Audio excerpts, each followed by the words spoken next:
শবে বরাতের রাতে যে নারী 3টি আমল করবে ওই নারীর কপাল খুলে যাবে। কেননা শবে বরাতের রাত হচ্ছে এমন একটি রাত, এ রাতে আল্লাহ তাআলা অসংখ্য অগণিত মানুষের গুনাহ খাতাগুলো ক্ষমা করে দেন। আল্লাহ তাআলা নিজে বলে দিয়েছেন সুনান ইবনে মাজার 1390 নম্বর হাদিস, নবীজি সাল্লাল্লাহু আলাইহি ওয়াসাল্লাম জানিয়ে দিয়েছেন, ইন্নাল্লাহা লা ইয়াত্তালিউ ফি লাইলাতিন নিসফি মিন শাবান ফায়াগফিরু লিজামিই খালকি ইল্লা লিমুশরিকিন আও মুশাহিন।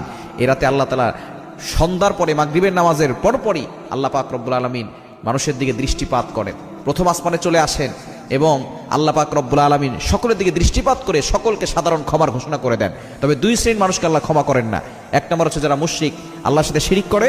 দ্বিতীয় নম্বর যারা মুশাহিন, যারা আল্লাহর সাথে হিংসা করে, মানে কারোর সাথে হিংসা পোষণ করে, এদেরকে আল্লাহ তাআলা ক্ষমা করেন না।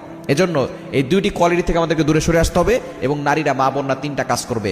এক নম্বর হচ্ছে আপনি আপনার প্রয়োজনীয় নামাজগুলো পড়বেন। প্রয়োজনীয় যে জিনিসগুলো আছে, সলাতুল হাজত, আপনি 2 রাকাত নামাজ